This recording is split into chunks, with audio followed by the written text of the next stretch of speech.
गौरी पुत्र गणेश भगवान की जय, माता पार्वती की जय। नमस्कार प्रिय भक्तगणों, आप सभी को जया एकादशी व्रत की हार्दिक शुभकामनाएं।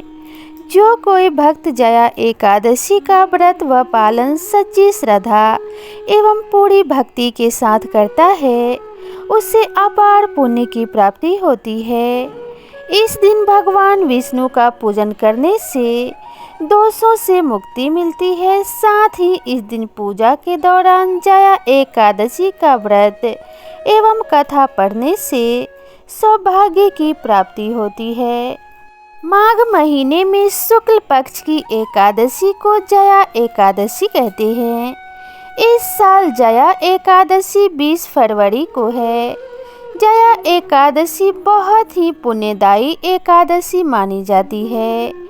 इस एकादशी का व्रत करने से सभी तरह के पापों से मुक्ति मिल जाती है। शास्त्रों के अनुसार इस एकादशी का व्रत करने से मनुष्य को भूत प्रेत और पिशाच योनि से भी मुक्ति मिल जाती है। मान्यता के अनुसार जो कोई भक्त जया एकादशी का व्रत व पालन सच्ची श्रद्धा के साथ करता है, उससे पुण्य की प्राप्ति होती है। इस दिन भगवान विष्णु की पूजा करने से सभी प्रकार के दोषों से मुक्ति मिलती है।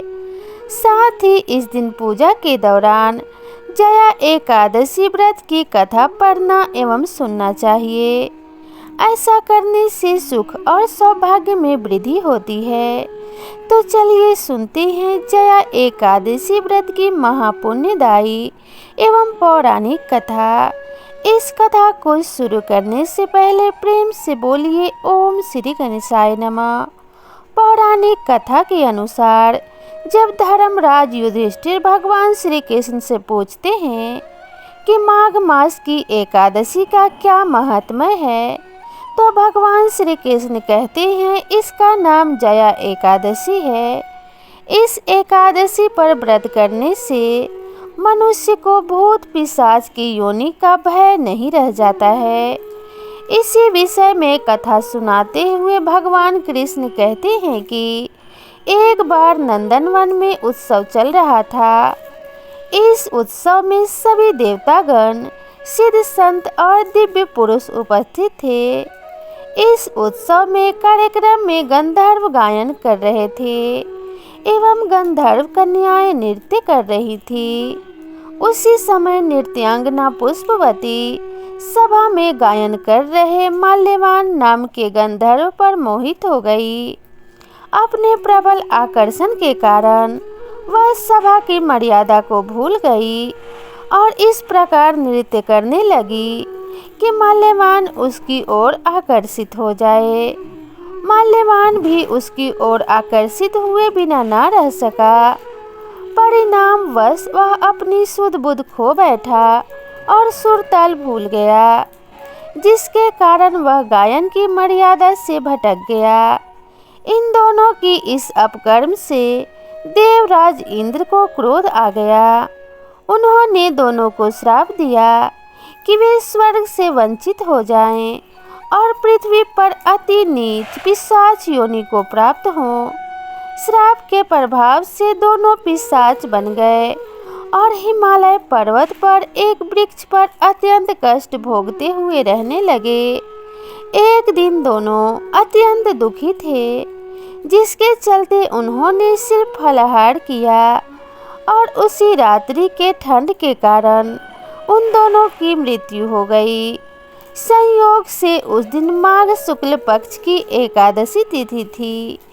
इस प्रकार से अनजाने में जया एकादशी का व्रत हो जाने के कारण दोनों पिशाच योनि से मुक्त हो गए और उन दोनों को मुक्ति प्राप्त हो गई, जिसके बाद वे पहले से भी अधिक सौंदर्यवान हुए और पुनः स्वर्गलोक में स्थान प्राप्त किया। देवराज उन दोनों को देखकर आश्चर्यचकित हो गए। तब देवराज इंद्र ने पूछा कि तुम दोनों श्राप मुक्त कैसे हो गए, जिस पर गंधर्व ने बताया कि यह सब भगवान विष्णु की जया एकादशी व्रत का प्रभाव है। यह व्रत हमसे अनजाने में हुआ था, जिसकी वजह से हमें पिशाच योनि से मुक्ति मिली है और इसी व्रत के प्रभाव से हमने पुनः स्वर्ग को प्राप्त किया है। तो जो भी मनुष्य जया एकादशी का व्रत पूरी श्रद्धा भाव एवं सच्ची भक्ति के साथ करता है, उसके सभी पाप कट जाते हैं एवं उसके सुख सौभाग्य में वृद्धि होती है। इस व्रत को करने वाले मनुष्य को पिशाच योनि का भय नहीं रहता और मरने के बाद मोक्ष की प्राप्ति होती है। इसलिए हर व्यक्ति को चाहिए कि जया एकादशी का व्रत पूरी श्रद्धा एवं भक्ति के साथ करे एवं इसके कथा का श्रवण करे। कथा के श्रवण मात्र से भी मनुष्य सभी पापों से मुक्त हो जाता है और सभी प्रकार के सुख भोग कर अंत में स्वर्ग को जाता है। इसलिए इस दिन भगवान विष्णु के साथ माता लक्ष्मी की पूजा भी अवश्य करनी चाहिए। माता लक्ष्मी की कृपा पाने के लिए एकादशी का दिन सर्वोत्तम माना जाता है। ऐसा माना जाता है कि जहाँ पे भगवान विष्णु का वास होता है, वहाँ पे माता लक्ष्मी स्वयं ही चली जाती हैं। इसलिए दोनों की कृपा स्वतः ही प्राप्त हो जाती है। तो आप सभी को जया एकादशी के दिन इन सभी बातों का विशेष ध्यान रखना चाहिए। तो आज जया एकादशी है, तो आप सभी मित्रगणों को इस दिन व्रत एवं पूजा जरूर करनी चाहिए। तो आज के वीडियो में बस इतना ही। आपको वीडियो में बताई गई जानकारी कैसी लगी कमेंट करके ज़रूर बताइएगा। आप सभी के लिए ये जया एकादशी मंगलकारी हो और आपके जीवन के सभी कष्ट दूर हो, इसी कामना के साथ आपसे विदा लेते हैं।